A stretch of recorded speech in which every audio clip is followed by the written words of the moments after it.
She found herself increasingly tortured by mental replays of that nightmare ride, and when her boss reprimanded her 3 days later for her poor work performance and flat attitude, Julie broke down and told him the real reason why. Ooh, the subsequent organisational investigation wasn't pleasant for anyone. Various charges were made, including criminal charges and a claim of sexual harassment, which resulted in the perpetrator leaving the company in disgrace. Julie needed ongoing counselling for a few years to deal with the post-traumatic stress symptoms she suffered, and she felt very humiliated by the office gossip and innuendo to which she was subject. She heard things like, "Well, Julie probably asked for it. We all know that she's a tease." Now, this is a very disturbing case where the woman is a stereotypical victim who suffered severe grief and physical, emotional and mental injury as a result of unwanted sexual advances by a work colleague.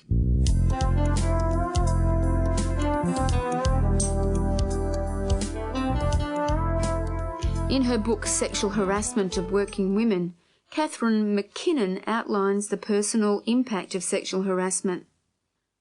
It includes a range of responses like humiliation, degradation, shame, embarrassment, guilt, intimidation, frustration, a sense of hopelessness and emotional breakdown.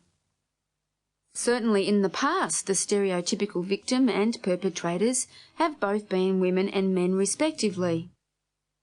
The profile of the harassed victim is the young, unmarried woman who's attractive, or the low-salary job, low status, and working in a large group of men. The profile for the harasser is the male who's older, married, and probably in a supervisory role. Most of the victims think he's not been doing his job very satisfactorily either. Why does the perpetrator sexually harass females typically? Well, sometimes it's just because he's lusting after her. Often it's because there's a sense of personal power. It boosts his ego, makes him feel important, virile and in control.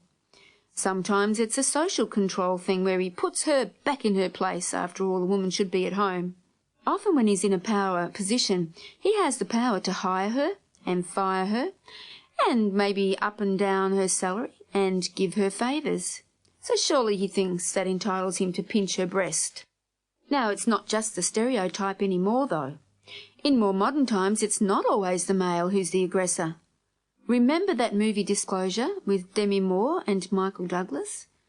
In the movie, Demi's character was the boss who was trying to sexually seduce her male team member. The insinuation is that in these modern times of equality in business, a female boss may have the power, and if she wants to exert that power in sexual dominance, she will. Is that what sexual harassment is really all about? Power? It's an interesting question.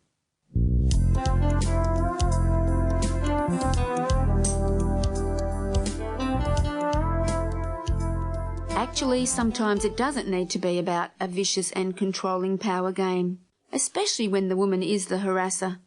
It can simply be an alcohol-related incident where the drink lowers inhibitions and a drunk crosses all boundaries of propriety. Here's an example which is worthy of consideration for anybody who's ever abused alcohol at a work celebration, maybe the Christmas party. It could be applicable to a male or a female, although in this case it was the female. Poor Sue. Sue enjoyed her job in human resources. In fact, ironically, she was the staff member responsible for first-line handling of any sexual discrimination or harassment claims. So what did Sue go and do? She got blind drunk at the office Christmas party and got very sleazy all over one of the male staff members. She sat on his knee, pretending he was Santa, and tried to kiss him. It was embarrassing for all the staff members present, but fortunately at the time for Sue she blacked out and couldn't remember anything of it.